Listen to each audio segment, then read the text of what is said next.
음. 윤서? 은서? 근데 목소리 엄청 부드럽다. 감미로운 목소리를 가진 소유자인데 부럽다.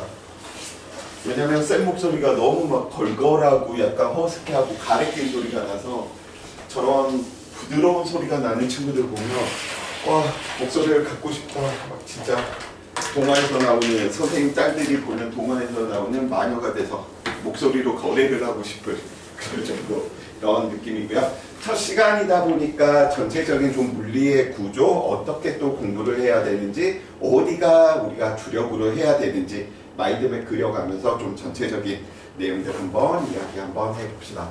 우리 은서는 물리 왜 배워? 내신. 그쵸? 대신 매우 현실적인 말이고요. 네, 한번 물어볼까? 그러면 수학은 왜 배워? 내신 때문에? 내신이 아니고 왜 진짜 이렇게 수학을 시키는 걸까? 그런 생각들 해본 적 없어? 수학은 왜 하는지 모르겠는데 물리는 그래도 좀 주변에 다 있으니까 필요하지. 와우. 쌤이 좋아하는 스타일인데, 왜냐면 쌤이 모든 걸 다 물리적으로 해석을 하는 스타일이거든. 그래서 문과적인 표현으로 뭐 우리 손을 이렇게 다 잡았다 뭐 이런 손이 스쳐 지나가면서 뭐 심장이 요동치기 시작하고 나 이런 표현들 싫어하거든. 문과 것들에 대한 표현들. 뭐 하는 거야? 너와 내 손바닥이 충돌을 일으키면서 운동량과 충격량의 관계 때문에 운동량 보존으로 너와 나 사이의 열 에너지가 얼마만큼 이동해 갔는지 그런 식으로 설명하는 걸 굉장히 좋아하거든. 그래서 쌤이 예전에 연애할 때도 이런 식으로 했다가 굉장히 이런 사이코 뭐 이런 그런 걸 많이 들었는데, 우선적으로 우리가 물리학 교육과정이 바뀌어서 물리학이고요. 뭐 물리 다 같은 말이죠. 우선 물자 자체가 만물물이고요. 미자 자체가 이치이야. 그럼 결국 우리 물리를 공부한다라고 이야기하는 거 만물의 이치를 공부하겠다는 거고, 만물의 이치가 무엇이지? 라고 생각을 한다면 우리는 다 어렸을 때부터 알고 있던 내용이야. 선생님 그게 무슨 말이에요? 자, 이 녀석이 미사일이 될 수도 있겠고요. 아니면 큐피트 화살이 될 수도 있겠고요. 이 큐피트 화살이 선생님이 너한테 쏠 거야. 근데 1초에 1m씩 너한테 가고 있어. 그럼 몇 초 후에 너는 이 큐피트 화살을 맞아서 사랑에 빠질지 알 수 있어 없어? 그치. 그러니까 결국은 만물의 이치를 찾는다는 거, 물체의 위치를 알 수 있으면 만물의 이치를 안다라고 이야기를 하는 것이거든. 이게 만약에 수증기를 가득 포함한 공기 입자라고 이야기를 한번 해봅시다. 그럼 언제 무슨 일이 어떠한 일들이 벌어질지 어느 지역에 기상 예측을 할 수 있는 거지. 그래서 결국은 이 물리, 만물의 이치를 배운다라고 이야기를 하는 건 결국 무엇을 찾는 내용이냐면 물체의 위치를 찾으면 만물의 이치를 알았다. 이렇게 설명합니다. 그러니까 물리적으로 접근했을 때 이제 한 2년 후면 우리 의사가 또 멋있는 또 대학생이 돼가지고 소개팅도 나가고 여자친구도 만들고 하겠지. 그럼 물리적으로 예측할 수 있을 거란 말이야. 저 A라고 하는 여자친구는 나의 이러이러한 면 때문에 반해서 얼마 후에 나한테 반할 수 있겠구나. 내가 이 시점에서 이 친구와 물리 공부를 하자고 프로포즈를 해야지. 이런 식으로 예측할 수 있다는 소리인 거죠. 그래서 물리를 공부한다. 결국은 물체의 위치를 찾는다 라고 이야기를 해주시면 돼요. 그럼 1단원은 질량을 가지고 있는 녀석들의 위치 찾는 거고, 2단원은 전하를 가지고 있는 녀석들의 위치 찾는 거고, 3단원은 패러다임이 바뀌어. 이게 위치가 불명확하네? 그래서 어떻게 해야 되지? 이제 새로운 관점으로 해석을 하는 관점이 3단원이랍니다. 자, 그럼 이 물체를 위치를 찾는 이러한 이 부분들을 이미 은서는 초딩 때부터 배웠어. 뭘 배웠냐? 선생님 기준 저요. 어느 방향으로 몇 미터 지점에 우리 집이 있어요. 이런 거 배웠지. 왜? 그때부터 이거 한 거거든. 그래서 물리가 좋아하는 친구들은 무엇을 알 수 있냐면 물리를 좋아하고 잘하는 친구들은 물리의 구조가 이렇게 돼 있네. 왜? 우리 여기에서 힘이라고 하는 걸 초딩 때 배웠으면 중딩 때도 힘이라고 하는 걸 배우고요. 고딩 때도 힘이라고 하는 걸 배우고요. 대학 때도 일반 물리에서 힘이라고 하는 걸 배우는데 깊이와 폭이 넓어지게 배우는 것 뿐인 거야. 그 대표적인 예시가 이런 예시로 이야기해 볼 수 있겠죠. 초등학교 때 힘들면 친구들이 과학에 대한 호기심도 많고요. 재밌다 보니까 다 꿈이 거의 대부분이 과학자예요.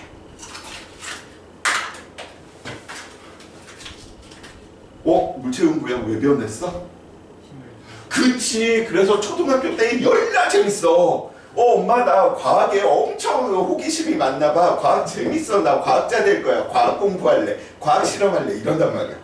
근데 중학교 때로 휙 이렇게 올라왔더니 이런 운동들을 등속 운동이다라고 하는 매우 단순한 운동도 그래프를 통해서 분석을 하다 보니까 슬금슬금 이제 뭐 하는 거야? 아이씨 물리 내 거 아닌데? 어려운데? 고등학교 왔더니 힘을 또 배우네? F는 MA를 배우면서 뭐 하는 거야? 포물선 운동을 하는 동안 중력은 일정하대. 근데 운동 방향은 포물선 방향이야. 힘의 방향하고 일치가 안 된단 말이야. 그럼 우리의 직관의 능력에서 이건 뭐지? 그래서 이제 뭐 하는 거야? 안 해. 근데 대학 가서 또 이 힘을 배우는데 F는 MA로 배우는 게 아니고 이제 미분 형태로 시간에 따른 운동량의 변화를 했네.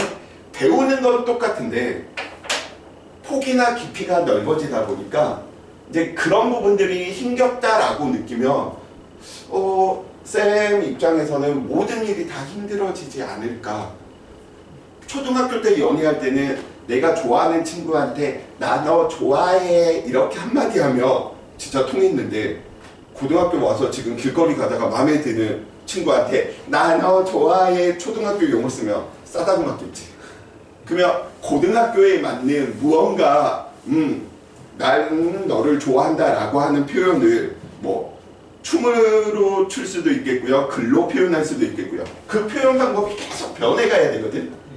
근데 그 변해가는 거 싫고 이것만 계속 노리고 있으면 물리가 재미도 없고 점수도 안 나옵니다. 그래서 너무 힘들어 안 하셨으면 좋겠어. 내가 물리 정말 물바로 만들어 드릴게요. 그래서 쌤 때문에 물리에 빠진 친구들이 꽤 되거든. 부모님이 싫어하셔. 왜 싫어하셔요? 왜냐면 우리나라에서 물리학을 전공했다 이걸 백수가 될 가능성이 커. 왜냐면 직업을 선택할 수 있는 게 넓지 않아. 근데 화학이나 생물이나 굉장히 폭이 넓거든요. 뭐 화장품 회사도 될 수 있고 의약품 회사도 될 수 있고 연구소도 있고. 근데 물리는 그런 것들이 없어. 지구과학도 더 많아. 제일 많아. 기상청도 갈 수 있어. 기상청에 있는 대부분의 사람이 다 지구과학 전공자들이야. 그래서 쌤이 나중에 물리학을 전공하려고 할 때 한마디를 또 던지죠. 우리 할아버지가 제1호대 주인이다. 그럼 물리를 전공해도 돼. 정말 재밌어. 먹고 살 걱정 없이 물리만 이렇게 파고 하잖아. 진짜 재밌는 학문이야. 모든 것들이 다 너의 이론으로 이름을 갖다 붙일 수 있어. 스티븐 호킹 굉장히 대단하신 분이지. 왜? 그건 계속 물리만 했거든. 그러니까 자기 이론을 계속 만드는데 물리 이론을 검증할 수 있어 없어? 그러니까 이론만 논리적이면 내 이론이 되는 거야. 블랙홀도 모르겠는데 화이트홀 이론도 있단 말이야. 누가 만들었겠어? 검증돼? 아니지. 근데 좀 부자여야지. 만약 우리 엄마 아빠나 할아버지가 한 건물 두세 채 가지고 계시다. 물리 진짜 좋은 과목입니다. 정말 재밌는 과목이야. 자. 헛소리 그만하고요. 그래서 그 위치 찾는데 초등학교 때처럼 기준점 방향 몇 미터 이렇게 이야기하면 너무 쪽팔리잖아. 그래서 고등과정에서는 이 위치 찾으려고 뭐에 대한 내용을 이야기하냐면 거리가 무엇이고 변이가 무엇인지로 저 위치를 고급지게 좀 표현하는 것 뿐인 거야. 좀 더 심플하지만 더 많은 정보가 있고 초딩 용어하고는 좀 다르니까. 그래서 거리와 변이에 대한 내용으로 물체의 위치를 우리는 이야기를 한다. 자, 근데 정지에 있는 물체들은 바로 거리 변이를 가지고 놀아서 위치를 찾아낼 수 있는데 우리 주변에는 정지에 있는 녀석보다는 운동하고 있는 녀석들이 더 많은 거야. 그래서 빠르기를 가지고 있는 녀석들의 위치를 찾으려고 살펴보았더니 어떻게 하면 빠르기를 가지고 있는 녀석들의 위치를 좀 찾을 수 있지? 만들어낸 개념이 속력이다라고 하는 개념, 속도라고 하는 개념을 두니까 알 수 있다는 무엇을? 위치를. 그래서 아까 이야기한 것처럼 1초에 너를 향해서 1m씩 나의 빠르기를 알고 있으면 몇 초 후에 무슨 일이 벌어질지 알 수 있다는 게 우리가 속력 속도를 공부하는 이유인 거야. 그래서 단순히 속력, 시간 동안에 이동한 거리 이런 것들은 문과 것들에 대한 접근이고요.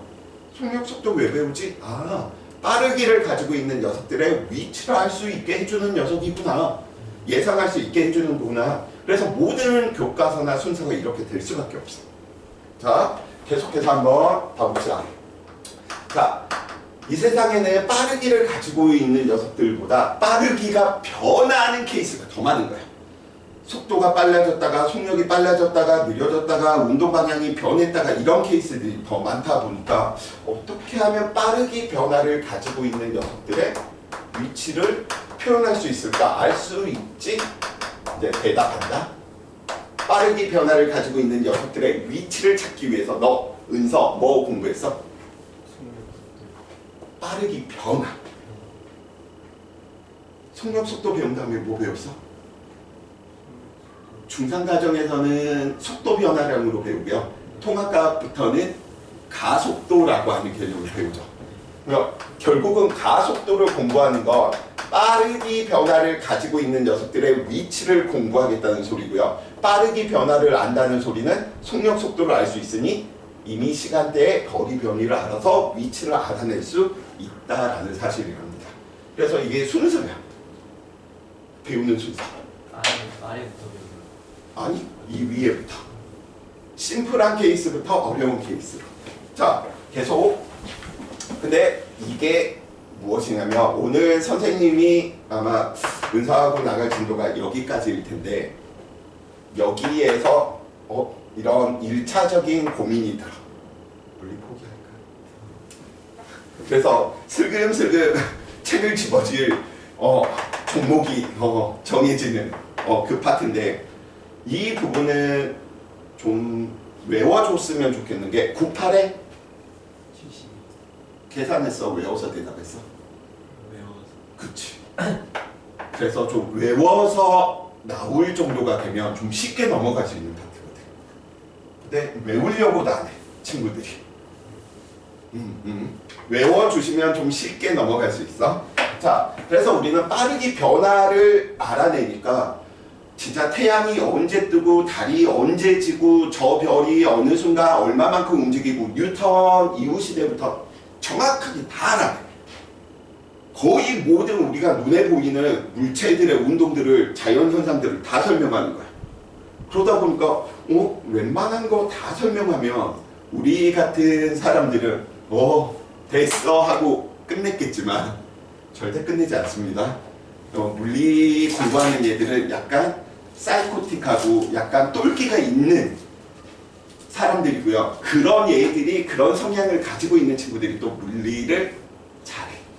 그래서 살짝 똘끼를 좀 가져주시면 좋겠어. 궁금해. 도대체 다 설명을 해서 위치를 찾았는데 근데 빠르게 변화는 왜 변하지? 라는 고민이 생겨버려. 그래서 그 빠르기 변화의 원인이 무엇일까 살펴보다 보니까 그 이유가 힘이었던 거야. 그래서 이 힘에 대해서 초등학교, 중학교, 통합과학, 물리원 계속해서 배우는 이유가. 근데 통합과학 같은 경우는 아니면 중학교 과정으로 치면 이 녀석이 힘과 우리 생활 뭐 이런 중학교 1학년 때 배우는 개념인데 물리에서는 제일 나중에 배우는 개념. 왜? 그만큼 어려우니까. 자, 빠르게 변화의 원인이 되는 힘으로 물체들의 위치를 다 찾아내는 걸 깨끗하게 일반화시킨 사람이 있지. 평생 동안 결혼을 못했어. 왜? 물리를 전공했으니까. 주식으로 현재 우리나라 돈으로 한 4천억, 5천억 정도를 한 방에 날려먹었어. 주식으로. 진짜 대단한 수학자이자 물리학자이면서 미적분을 만든 사람임에도 불구하고 주식시장에서는 개털이 된 거지. 그 사람의 이름이 누구지?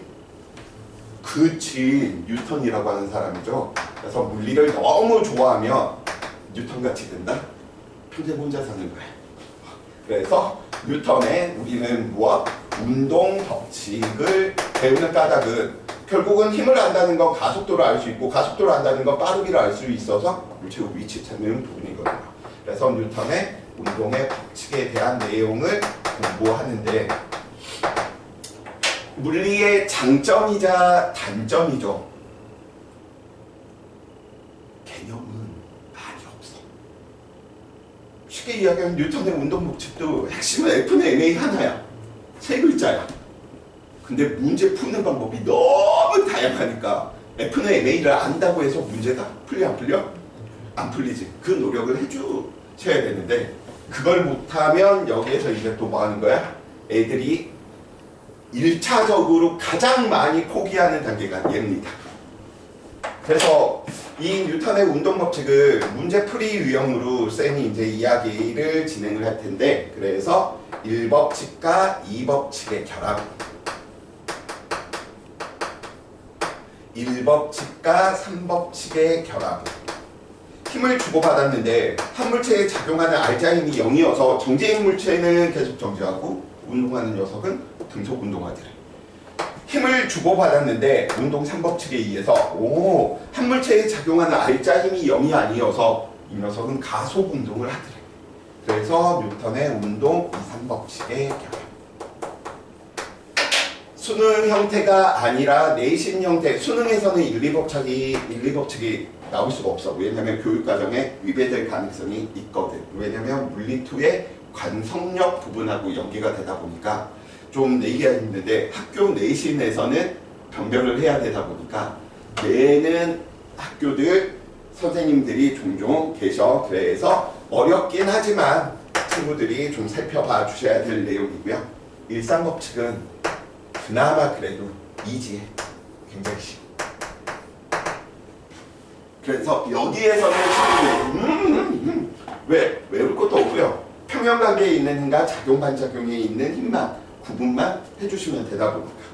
근데 문제는 얘지. 난이도 최상이고요. 수능으로 이야기를 하면 용산에 계신 큰형님께서 그런 표현 쓰지 말라고 했지만 킬러 문항의 주축이 되는 부분인 거죠.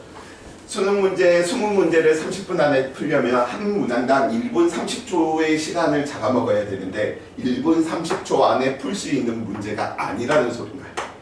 그러다 보니까 굉장히 하드하고요. 이쪽 부분들 하면서 친구들이 뭐 하는 거야? 안 해!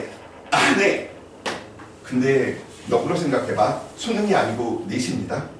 애들이 접어간다. 그러면 상대적으로 내가 똑같이 공부하는 내 양은 똑같으면 이때부터는 점수가 더 잘 나온다는 소리야. 생물지학은 모두가 열심히 하다 보니까 내가 10시간 공부해도 성적이 확 오르거나 이런 건 없거든. 근데 참고만 견디고 계속 묵묵히 따라만 온다면 나도 잘 모르겠는데 주변에 던지는 애들이 많으니까 나는 가만히 있는데 상대적인 서열이 올라지는 부분이야. 좀 그렇게 좀 시야를 보셨으면 좋겠고요. 그래서 이 뉴턴의 운동 법칙, 그럼 결국 이 위치 찾는 건 힘하고 굉장한 관계가 있는 이 힘. 멋진 녀석이구나. 자, 저 힘을 이용해서 물체의 위치를 찾다 보니까 모든 게 설명이 다 되는데 불편해.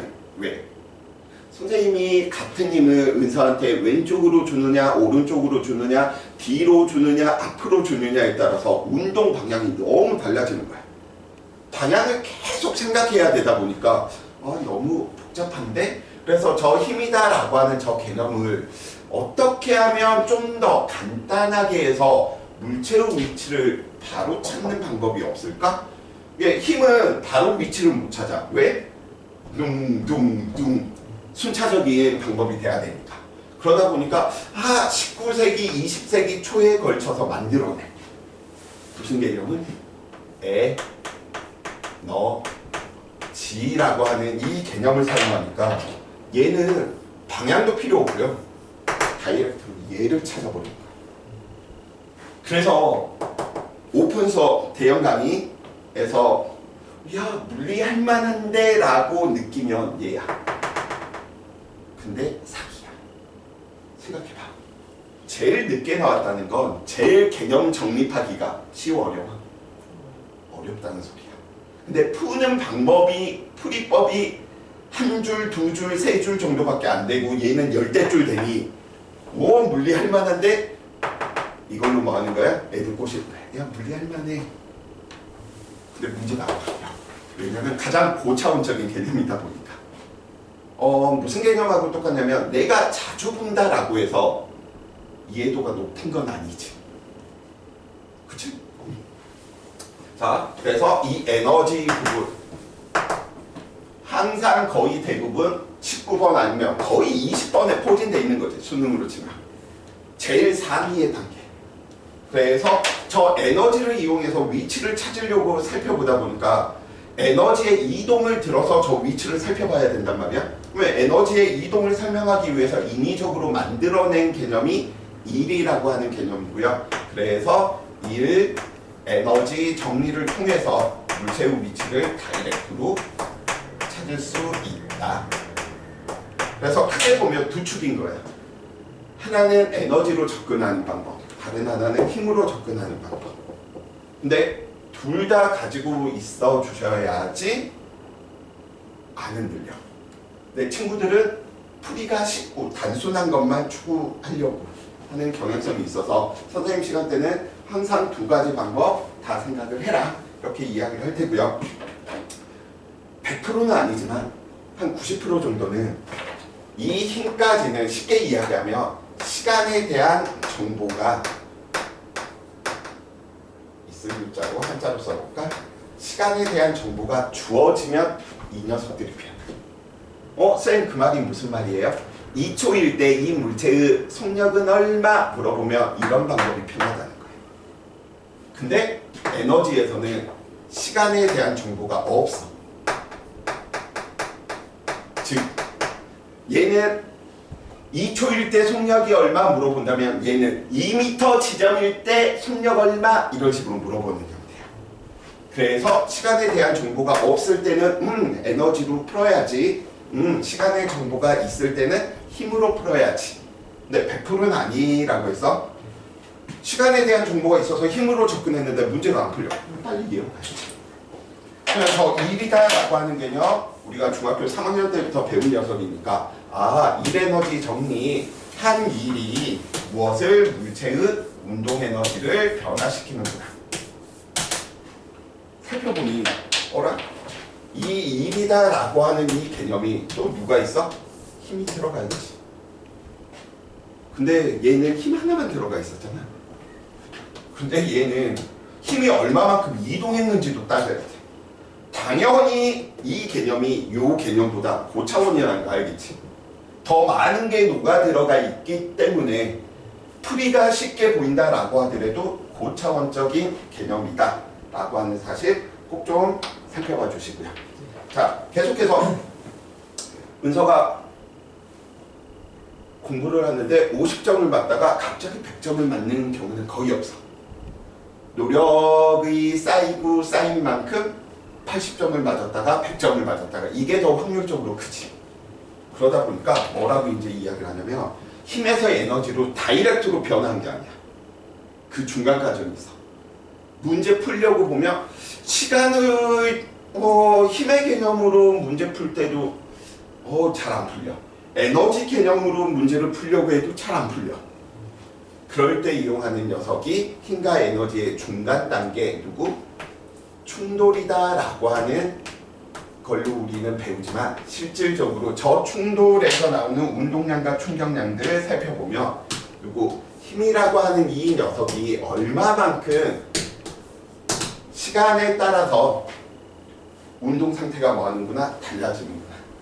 그러니까 결국은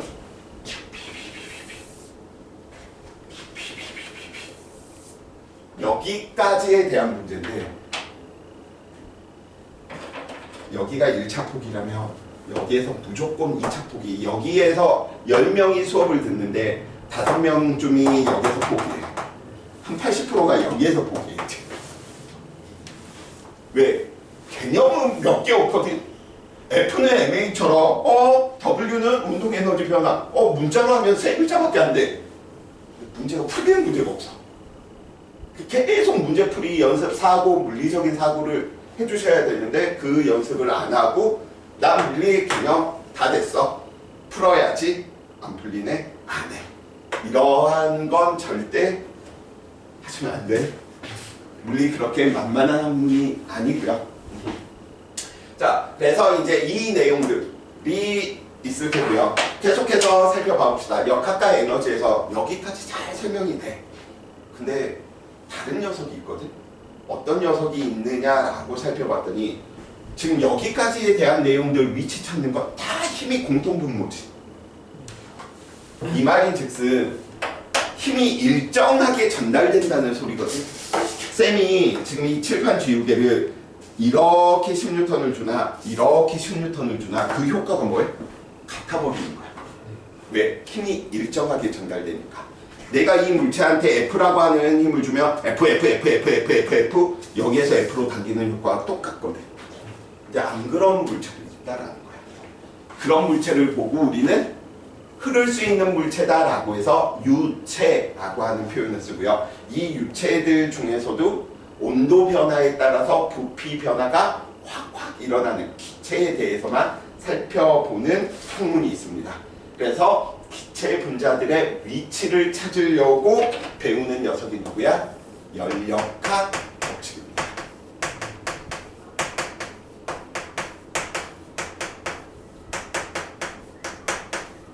그럼 저 열역학 법칙에서는 유체들한테는 힘이 일정하게 전달되지 않는데 쉽게 이야기하면 사람 지금 은서가 볼을 뽕 하고 이렇게 눌렸을 때 손가락하고 맞닿은 중심부에는 힘이 크게 작용하겠지만 이런 부분들 옆으로 갈수록 힘이 약하게 작용하겠지.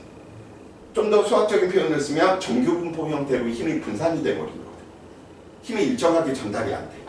근데 파스칼이라고 하는 사람이 이런 유체들, 액체나 기체들한테 나타나는 특징이 있네? 그걸 발견하고 파스칼의 원리라고 이야기했는데 혹시 파스칼의 원리가 뭔지 아십니까? 보통 하루에 한 번은 경험을 하시는데 파스칼의 원리.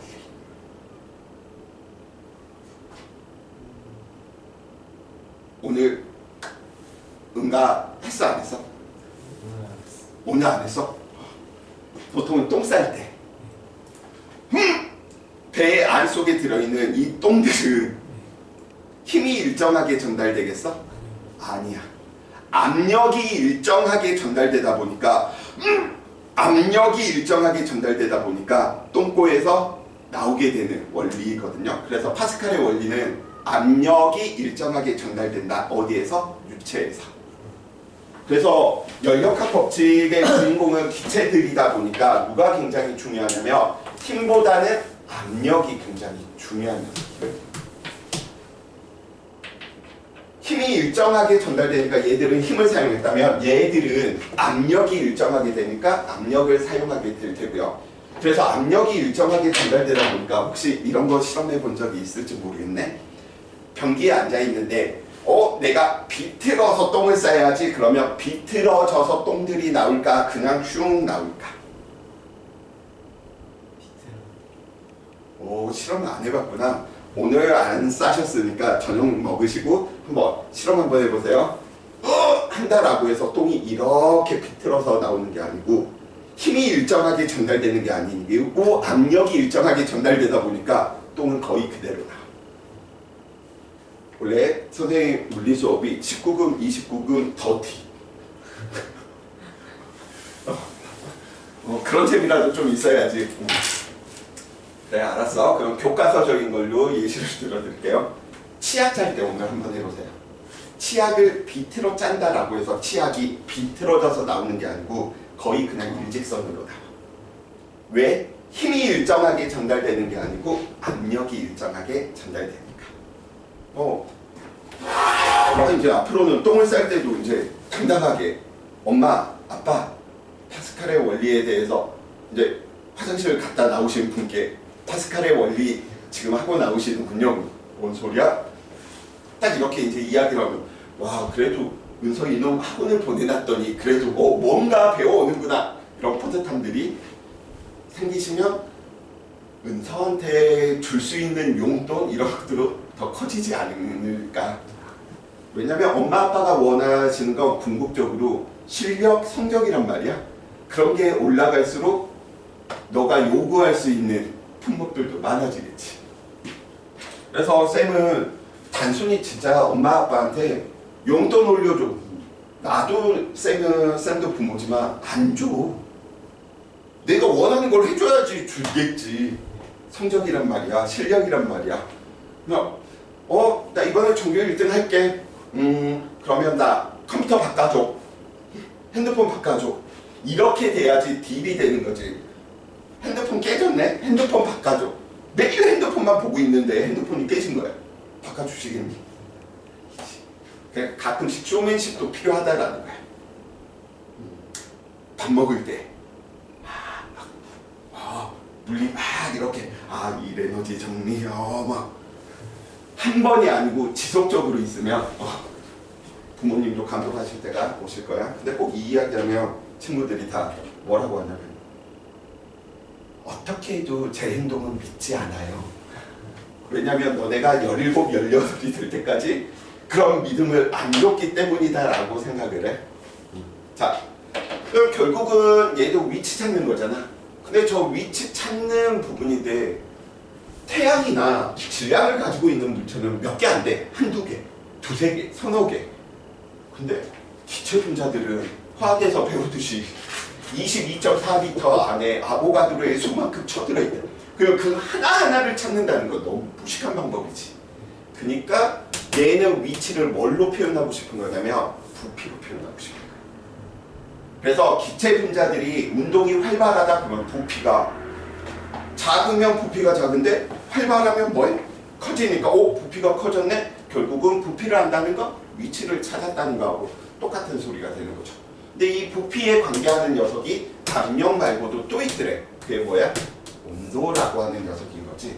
그래서 열역학에서는 압력과 부피와 온도를 가지고 힘의 관점이 아닌 에너지의 관점으로 기체 분자들의 위치를 설명하고자 하는 학문이 열역학 법칙이고요. 이 부분에서는 이제 친구들이 좋아하는 단어이죠. 거의 대부분들이 수능 문제로 쳐도 3점짜리로 나올 확률이 큰데도 불구하고 문제가 다 정형화돼 있어. 개념만 알고 있고 문제풀이 몇 번만 연습하면 산수 계산만 틀리지 않는다면 하면 한 만큼 나오는 단어예요. 근데 이미 여기에서 다 집어 던졌거든. 보통 기말고사 범위나 2학기 범위로 넘어가실 텐데 참으시면 이런 행복한 단어들도 있다. 부모님 중간고사예요.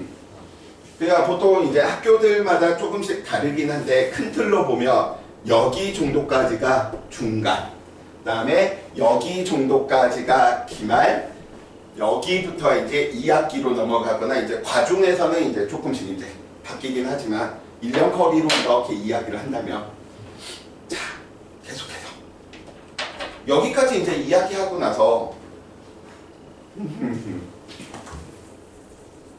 너무 대단한 사람이야. 너무 대단해서 저 건의에 어느 누구도 대들려고 하지 못했는데 대든 놈이 있어. 두 글자의 이름을 가진 과학자야. 물리학자. 한 번은 들어봤을 텐데 누구야? 두 글자. 이름은 알거 아니.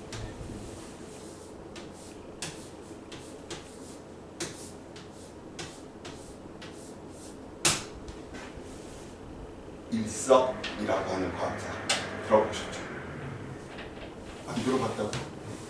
이 일석이는 굉장히 또라이 중에서 상또라이고요. 뉴턴, 너 물리 잘하네? 나도 물리 잘해. 너는 결혼 못했지? 평생에 걸쳐. 난 결혼 많이 할 거야 하면서 A 여자와 만나서 이혼하고 B 여자와 만나서 또 결혼하고 헤어지고 또 결혼하고 이런 것들, 결혼을 굉장히 많이 한 사람입니다. 두 번째, 이 일석이의 일기장에는 우리와 같은 옐로우 몽키들은 더럽고 지저분하며 게으르고 멍청하다라는 표현이 적나라하게 써져 있는 일기장. 이 사람의 일기장. 이래도 일석이가 누군지 모르겠어? 알았어? 쌤이 원어로 갈게요. 독일어로 하나의 뜻이 아인이거든. 돌의 뜻이 슈타인이야. 하나의 돌, 우리나라 이름으로 하면 일석이 되겠지. 그래서 아인슈타인 발음하기도 어렵잖아. 그냥 일석으로 부르면 되지 뭐. 이걸 굳이 뭐 아인슈타인이네, 아인스타인, 독일어로 표현되어 있는 거 알게 뭐야. 어차피 하나의 돌인데.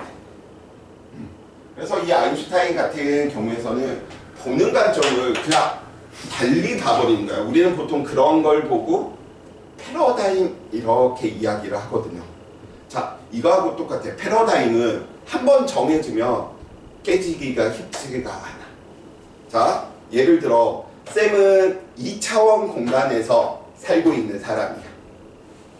그래서 난 항상 앞에만 볼 수 있어. 근데 넌 3차원적인 사람인 거야. 그래서 은서였지? 은서가 쌤 뒤편에 아이브가 있어요. 그럼 내가 뭐라고 할 것 같아? 죽을래, 이거 어디서 이게 사기치고 있어, 이렇게 된다고. 왜? 2차원에 살고 있는 사람은 이 뒤로 돌아볼 용기도 없고 지식도 그 지식이 안 돼버려. 근데 3차원의 더 높은 차원에 살고 있는 사람은 알 수 있는 내용인 거지. 더 높은 차원을 이해하고 있었다, 이렇게 생각을 해주시면 좋을 것 같아요. 그래서 이러한 부분들 때문에 굉장히 상또라이 취급을 받지. 왜냐? 지금 이런 거하고 똑같죠. 지구가 사과를 잡아당겨서 운동하는구나 라고 했더니 중력 때문에 물체가 이렇게 운동을 하네 라고 이야기를 했던 이 사람인데, 무슨 소리, 지구가 물체를 잡아당긴다는 증거가 있어? 얘는 그냥 뭐 하는 거야? 휘어진 시공간을 따라서 그냥 움직이는 것뿐인 거야. 뉴턴이 난 학교 가야지, 난 학교에 왔어 라고 이야기를 했으면 무슨 소리, 학교가 나한테 온 거지. 아예 그냥 패러다임 틀을 깨버리니까 그 당시나 지금이나 굉장히 센세이션 할 수밖에 없어. 그러니까 우리 같은 사람은 당연히 이러한 상대론을 이해를 못하겠지만 그 본질에 대한 걸, 그 현상을 이용하고 있는 것들이 너무 많은 거야. 예를 들어 GPS, 상대성 이론을 이용한 대표적인 녀석이거든. 근데 우리가 쓰는 내비게이션, 네이버 길찾기, 버스 도착 시간 이런 것들 다 나오는 게 뭐야? 상대성 이론의 값들에 의해서 보정되어서 우리한테 오는 거거든. 그러니까 우리가 이해 못한다라고 하더라도 뭐 해야 돼? 받아들여야 돼. 근데 학교가 나한테 와, 무슨 소리야, 학교가 다리가 있어, 뭐가 있어, 내가 학교에 간 거지, 이런 생각을 가지시면 안 되고요. 그래, 학교가 나한테 올 수도 있겠네, 이러면 편해지는. 근데 여기에서 이제 아니야, 나는 내 머릿속에서는 절대 그럴 수는 없어. 내가 학교에 간 거지. 어떻게 학교가 나한테 와? 이렇게 물어버리면 성적도 안 나오고요. 여기에서 이 파트에서 문제도 안 풀려. 그냥 뭐 하는 거야? 받아들이는 거야. 친한 친구 중에 은서 친한 친구 중에 너랑 정반대되는 개념을 가지고 있는 친구가 있어. 그럼 그 친구랑 친한 이유는 그 친구를 이해시켜서가 아니고 그냥 얘는 이런 놈이니까 하면서 그냥 받아들이는 부분하고 똑같이 좀 느껴주셔야 될 파트라는 거. 그래서 여기에서 앞에서 배운 이런 것처럼 아니야 물리적으로 이건 있을 수가 없어. 아니야 그럴 수도 있겠구나. 그래서 쌤은 문과 것들을 좀 싫어하는 게 물리에서는 이런 부분을 배운단 말이야. 아하 너의 생각이 그럴 수도 있겠구나. 학교가 나한테 올 수 있겠구나. 이런 것도 맞을 수 있겠구나. 이미 열린 사고거든. 근데 문과 것들은 이미 말도 안 돼. 나만 오라. 이런 식의 사고를 가지고 있다 보니까 쌤은 정치하고 계신 분들한테 물리를 필수적으로 좀 배우게 해야 되지 않나 라고 이렇게 좀 강조하는 입장이에요. 물리를 안 배우니까 그래. 법대에서도 물리를 배워야지. 그치? 이게 뭐야? 물리 원의 전체고요. 개념으로만 치면 여기까지 우리가 배우면 벌써 근 3분의 1이지. 이게 다야. 대신 여기에서 이제 은서가 해 주셔야 될 부분들은 속력, 속도 이 부분들을 좀 더 복잡한 상황, 그럼 상대 속도 개념으로도 문제를 풀어낼 수가 있겠네. 관계 그래프에 대한 내용으로도 접근할 수 있겠네. 가속도 운동들, 여러 가속 운동들이 있는데 물리원에서는 등가속도 운동만 배우니 이 등가속도 운동만 이야기해 주시면 되겠네. 이러면서 뭐 하는 거야? 계속 그물만 쳐 가시면 돼.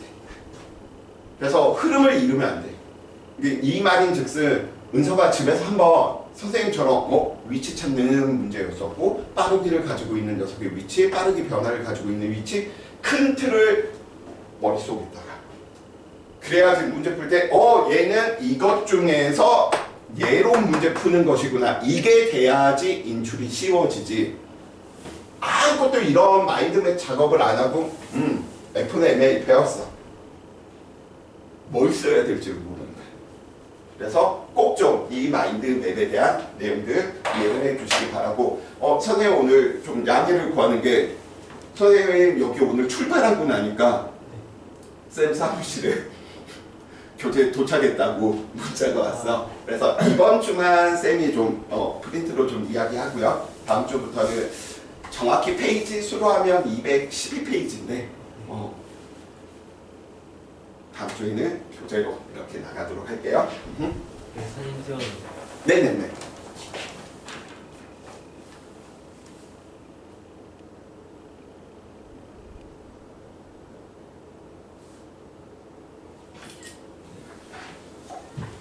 진짜 너무 어렵지 않냐?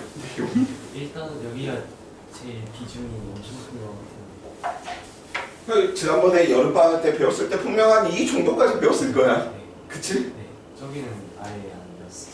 뒤에. 이거는 번외편이다 보니까 저기도 많아가지고 되게 급하게 나와가지고. 근데 개념 그래서 나중에 이런 소리 하면 안 돼. 쌤 저는 개념을 몰라서 문제를 못 풀어요. 아니야. 물리의 아름다움은 정말 심플하거든.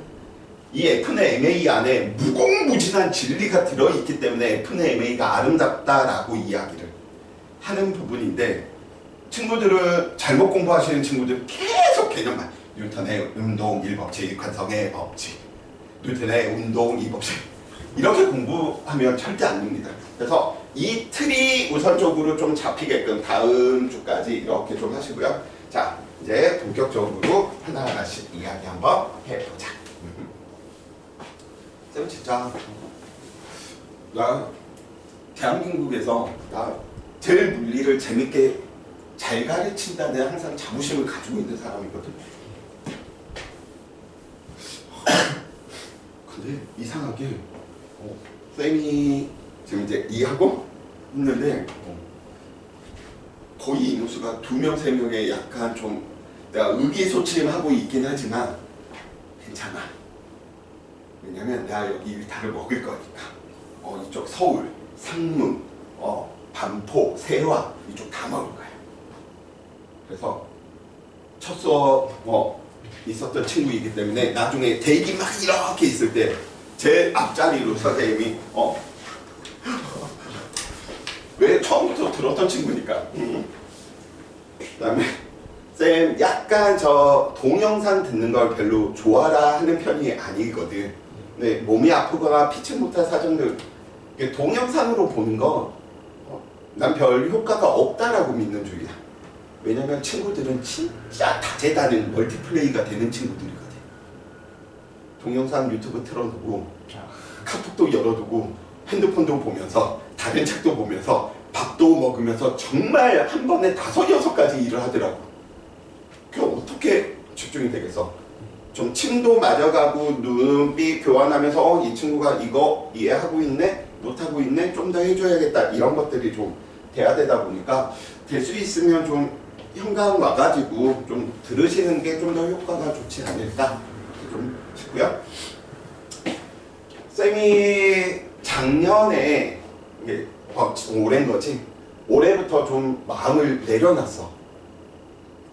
그게 무슨 말이에요? 했더니 이게 길이를 의미하는 단위 미터인지 질량을 의미하는 M을 매스를 의미하는 건지 애들이 뭐예요? 이런 친구들이 너무 많아서 그래서 첫 장이 그렇게 돼 있는 겁니다. 자, 그래서 우리는 무엇으로 이야기하냐면 SI 기본 단위 이렇게 표현하죠. 우리가 배우는 물리학은 서양 학문일까요? 동양 학문일까요? 서양 학문이겠지. 혹시 서양의 모든 근간이 어디에 있어? 철학이 됐건 문학이 됐건 예술이 됐건 다 기독교의 근간이 있죠. 그치? 마찬가지야. 물리 역시 기독교의 근간이 있어. 무지개 색 왜 7가지 색이요?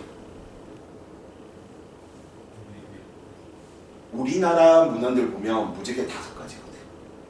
우리나라 음계 보면 우리나라는 5음계 쓰거든. 근데 서양은 7음계 쓰지. 도레미파솔라시 도 그 간격들 보면 왜 다 그렇게 7로 만들어 놨을까? 그치. 혹시 교회 다니셔? 무교? 쌤은 모든 종교 다 좋아합니다. 하다못해 이슬람교도 좋아요. 모든 종교에 나름의 기독교를 가면 뭔가 에너지를 받는 느낌이고 천주교에 가면 내가 무엇인가 반성해야 될 부분들을 찾아보는 이러한 고요함, 엄숙함이 있는 것 같고 불교를 가면 맛있는 비빔밥을 줍니다. 그래서 다 좋아해요, 종교는. 그래서 쌤도 종교는 잘 모르긴 하지만 좀 이렇게 살펴보면 결국은 우리가 이야기하는 서양력 일주일 7일이죠. 왜? 예수님께서 부활하신 그 날이 7일째 되다 보니까 그날 축하해야 돼서 안식일 너네 하루 쉬어 이렇게 표현하는 거지. 근데 그 안식일이 유대교, 이슬람교, 기독교에서 금, 토, 일이 안식일을 서로 다르게 지정한 것뿐 결국은 예수님 말씀을 누가 번역하느냐에 따라서 달라지는 거잖아. 그래서 7자의 의미는 굉장히 커, 서양에서. 그래서 서양의 학문들을 문화들을 받다 보니까 친구들은 그냥 무의식적으로 행운의 숫자 7, 세븐 다 어디야? 서양의 우리는 문화적 식민지 지배를 받고 있는 이런 사실인 거지. 물론 내가 이렇게 이야기하면 선생님 꼭 그렇게 머리 아프게 살아야 돼요 라고 하는 친구들도 있는데 그냥 그렇다는 거야. 자, 그러면 서양의 관점으로 기본 단위 이런 것들 쓰자 몇 개로 만들었겠어? 그렇지. 그래서 딱 7개야. 그래서 첫 번째 우리가 많이 쓰는 길이의 단위는 누구 쓰자? 미터로 쓰자. 그래서 쌤은 서양 코쟁이들을 별로 좋아하지 않습니다. 미터를 쓰자고 했으면 미터를 써야지. 지들을 인치 쓰고 야드 쓰고 그치? 특히나 골프에서 미터 안 쓰지. 다 몇 야드 어쩌고 저쩌고 하잖아. 약속을 했으면 약속을 지켜야 되는데 우리들한테는 시켜놓고 지네들은 야 상금 문화는 이런 거 있어 뭐 좀 이런 거 보여주는 느낌이라서. 그 다음 누구? 질량 킬로그램. 영국, 미국 킬로그램 쓰니까 UFC 보면 바로 알 수 있지. 킬로그램 아니지. 파운드 쓰지. 희한한 놈들이라니까. 전 세계적으로 이거 쓰자 약속해놓고 지네들은 이거 안 써. 오 웃김. 근데 그중 하나만 쓰죠. 누구? 시간에 대한 단위. 세크 초로 쓰자. 그래서 역학에서 제일 많이 쓰는 부분이고요. 그래서 이러한 부분들을 살펴보면 우리가 속력 속도의 단위들 누구? 미터 퍼 섹. 뭐야? 기본 단위로 만들어져 있구나. 네. 가속도 이야기할 때 가속도 질량의 가속도 초당 속도 변화량 일이다 보니까 얘 가속도의 단위구나. 또 누구 있지? 힘의 단위 누구 써? 킬로그램, 미터 퍼 세계 제곱. 질량의 가속도의 곱. 그래서 우리는 뉴턴으로 쓰는 거 뜨는 거죠. 그래서 다 기본 단위로 이루어진 녀석인데 많이 있으면 야 이렇게도 쓰자 라고 이야기를 하게 된답니다. 그러면 궁금한 건데 그 미터를 안 쓰는 미터 퍼 세크 이런 건 외국에서는 어떻게 써요? 그냥 아니 자동차 경주 같은 경우에는 보통은 시속을 많이 쓰죠. 그래서 어떻게 예를 들어 72km/h 그러면 1시간에 몇 킬로 간다는 거야? 72km인 거지. 그래서 이런 부분들은 뭐 하면 되는 거야? 내가 필요한 정보로 바꿔주면 되는 부분이어서 그러면 1km는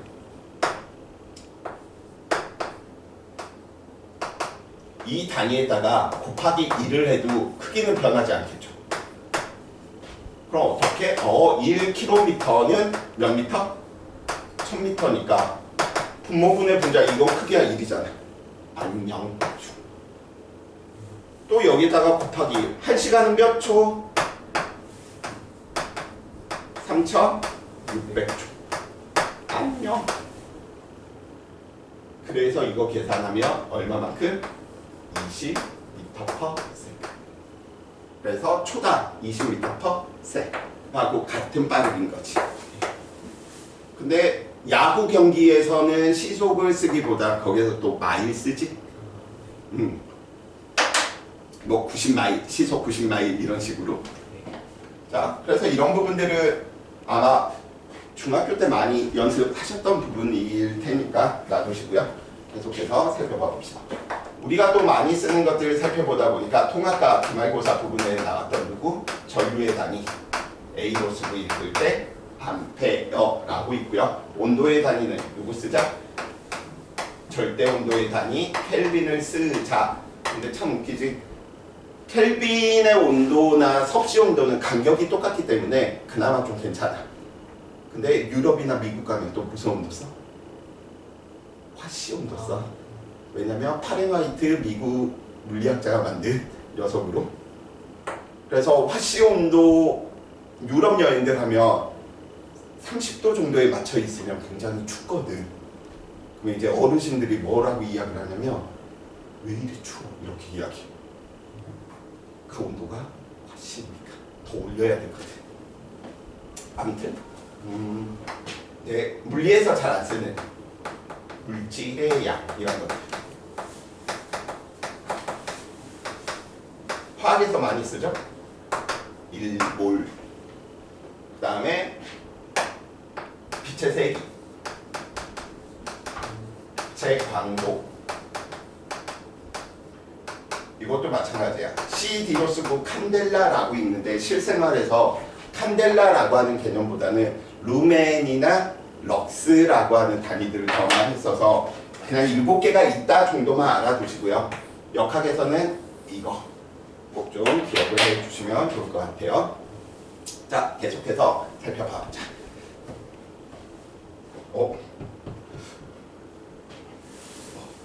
자, 우리가 이 다음에 이제 좀 살펴봐 주셔야 될 게 누구? 기본 상수라고 하는 거. 최소한 물리원을 공부했다, 물리학을 안다, 나 공부했다라고 하는 사람이면 물리학의 기본 상수가 있거든. 그중 대표적인 게 G라고 하는 만유인력 상수. 중력과 연계되어 있는 매우 중요한 상수지. 6.67 곱하기 10의 마이너스 11승의 값을 가지는. 그 다음에 또 역학에서 중요한 상수면 전자기에서 중요한 상수가 있어. 전자 하나의 전하량은 1.6 곱하기 10의 마이너스 19승이다 라고 하는 기본 전하량. 그래서 1.6 곱하기 10의 마이너스 19승 쿨롱의 아보가드로의 수를 곱하면 딱 1A야. 그걸 1로 정해놨거든. 자, 그 다음에 이제 3단원에서 많이 나오는 상수입니다. 정보통신, 파동과 정보통신 단원에서 H라고 하는 플랑크 상수. 그 다음에 빛의 속력 C. 이 네 개 매우 물리적으로 중요한 녀석이야. 이건 그냥 학교 시험 문제에 나오는 건 아니고요. 그냥 물리에 아는 척 할 수 있는. 그 학교에 꼭 그런 친구들 있지 않냐? 일반 물리책 이렇게 들고 다니면서. 그 어떻게 보면 물리는 명품백인 거야. 그거 가지고 있으면 나 물리 선택했다, 나 물리 공부한다고. 와, 저 새끼 어려운 거 하네? 잘하나 보다. 명품백인 거지, 과탐에. 자, 근데 이런 생각 한번 해봅시다. 빛의 속력을 왜 약자를 C로 했을까? 속력이면 뭐 벨로시티 이런 말들을 써야 됐을 텐데. 뭐의 약자일 것 같아, 저 C는?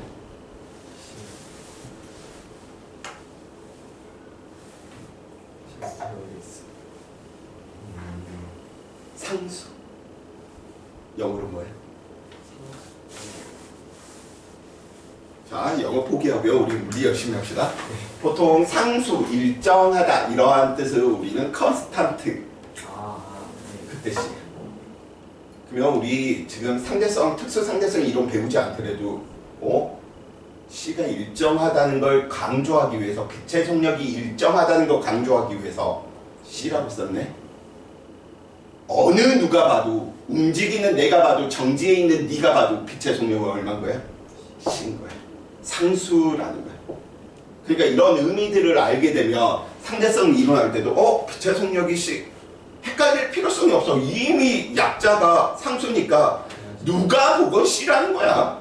상수라는 거야. 변하지 않는다는 거야. 그치? 자, 그래서 이 녀석들을 지지고 볶고 나누고 곱하고 지랄 변경하잖아.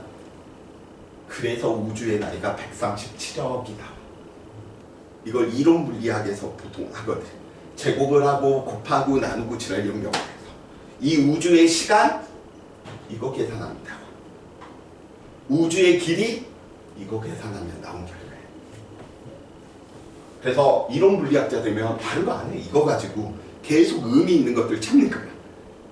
이렇게 되니까 우주의 나이 이렇게 이야기할 수 있겠다. 옆에서 빅뱅 이론 이야기하고 있네. 그거 괜찮은데 두 개 결합시켜서 여기에서 137억 년 나왔으니까 이론적으로 이 우주의 나이는 137억으로 하자. 오케이, 끝. 이게 물리의 재미인데 말했지만 취업이 안 될 뿐. 한국 사회에서, 미국에서는 굉장히 취업 잘 되죠. 왜? 미국도 물리화학 선택자가 별로 없어. 어려우니까. 근데 세계 강대국의 지위는 유지해야 돼. 그래서 취하는 전략이 뭐야? 이민자를, 메이저 전공을 물리화학자는 그냥 이민을 받아버리거든. 나사에 있는 거의 대부분의 사람들이 어디야? 대한민국, 인도 이런 데잖아. 미국 사람 별로 없어. 그 안에서. 그리고 나서 너 미국인이야 이렇게 이제 이미 때려버리니 너 나사에 너가 딱 들어갔어. 한국에 있으면 군대 가야 돼. 한국에 있으면 물리를 전공해서 뭘 먹고 해야 될지도 앞이 보이지가 않아. 근데 나사에 취직이 됐네? 이미 갈 거야 안 갈 거야? 가겠지. 선생님의 애국심이 없다가 아니고 그냥 사람의 입장에서 애국심이 좀 생기려면 보상을 좀 해줘야 되지 않나. 그러니까 독립후손가 분들이 난 좀 잘 사시고 이렇게 대접을 받았으면 좋겠는데 오히려 뭐 이한용 후손분들이 이건 우리 땅이다 뭐 소송 걸구나 그런 걸 보면 뭐지? 약간 이런. 그래서 친구들 같은 이과를 전공한 친구들이 나중에 정치권에 많이 가기를. 그중 한 명의 쌤은 이준석을 좋아하는 건 아니지만 굉장히 이과 출신이다 보니까 좀 그래도 다르지 않나? 기존 정치인들과는 그런 느낌들. 이과 출신 정치인들이 가장 많은 국가가 어딘가? 우리 옆 나라야. 중국에 유명한 대학 뭐 있어? 혹시 아는 대학 있어? 이래서 문제야 우리나라는. 왜냐면 베이징대는 우리나라로 치면 문과대학이거든. 서울대, 법대 이런 식으로 그쪽 계열들만 있거든. 칭화대 들어보셨어? 넌 이과의 최고 대학인 거야. 중국에서. 그래서 우리나라 사람들도 삼수, 사수 해가지고 그 학교 유학하는 친구도 굉장히 많거든. 시진핑 어디 출신이게? 칭화대 출신입니다. 중국은 70% 이상이 다 칭화대 출신이야. 이과 출신. 이과의 최고 대학 출신들이야. 그러니까 봐봐. 얘네 뭐 항공모함 만들기 시작하면 후다닥 만들어버리지. 이과 계열로 어떻게 돌아가는지 아니까 이게 진짜. 그래서 세계 경제 대국이 중국이 갈 수밖에 없는 이유다 라고 생각이 들고요. 문과에 대한 상위 개념으로 우리나라는 항상 좀 생각을 하다 보니까 어떻게? 그런 대학들을 소개하고 싶지 않은 거야. 서울대보다 더 들어가기 힘든 데가 칭화대거든. 왜냐면 중국 인구가 몇 명이야? 15억인데 걔네의 경쟁률과 6천만이 들어가려고 하는 경쟁률 자체가 달라버리다 보니까. 그래서 나중에 그런 부분들도 중국의 베이징 북경대가 아니고 칭화대 출신들이 오히려 정치하시는 분들이 많네. 자, 이제 하나만 더 하고 좀 쉬었다 갑시다. 마지막으로 우리 SI 접두어 이렇게 표현하죠.